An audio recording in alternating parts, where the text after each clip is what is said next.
So let's talk about, because most patients are interested in treatment. Before embarking on any sort of treatment, it's always critical to look at the overall health of the person, the nature of the disease, as we talked about, the different causes for the thyroid dysfunction. What are the other hormones doing? The adrenal function is essential when looking at thyroid hormone function. Estrogen is really important in menopause. So when a patient who is on thyroid replacement gets hormone replacement, their need for thyroid replacement goes way up. And if they come off their oral contraceptives or come off their estrogen, their need for thyroid medication will go down.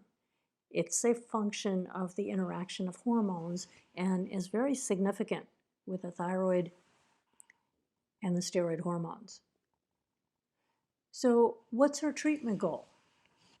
Well, geez, we want a happy thyroid and we want a happy patient. We want to resolve the symptoms and signs, and we want to have an optimal effect of the thyroid hormones on the body. And the thyroid hormones levels in the blood are going to give us a good guide as to, are we safe with our levels and are we therapeutic? So if we give too much hormone or too little hormone, we're not going to have a happy patient. We're going to create problems. It's really critical with thyroid hormones that you follow your doctor's advice carefully. Taking the dose and adjusting it yourself is not wise. So what's the expert recommendation? It is basically replacement with T4. We saw that T4 is a precursor hormone, and so this is what Synthroid or levothyroxine, basically they are T4. So if you use T4, you are giving a pre-hormone. And the proponents of this treatment will say that the required T3 will be made.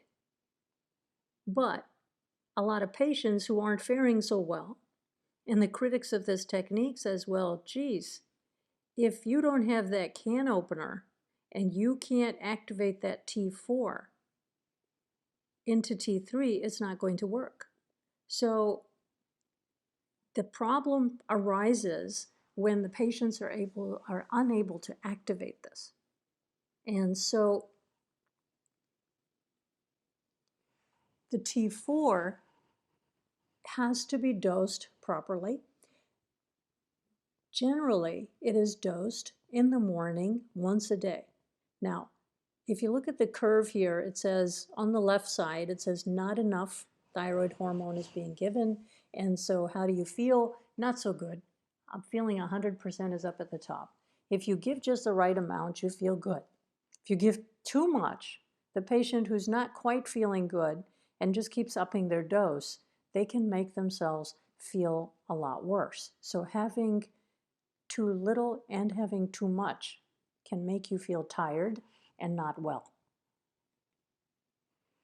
So why is T4 or Synthroid dosed once a day? It just really is convenient to do it that way, so it was really part of a marketing strategy way back when. So are divided doses better?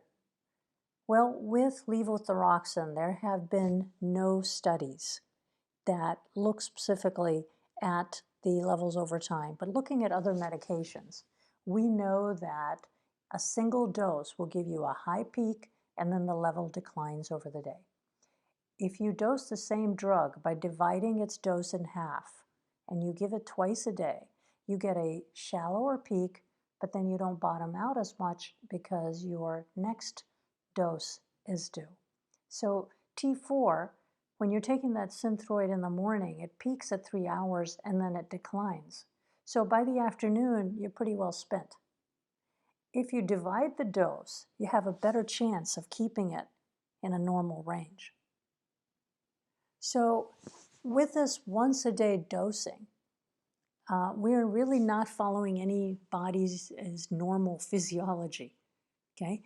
This is not how the thyroid produces thyroid hormones. It doesn't put out a big spurt first thing in the morning, okay? So when you have 24 hours worth of T4 and it's taken all in one big tablet, right, you basically have a rush of T4 in the liver and the blood.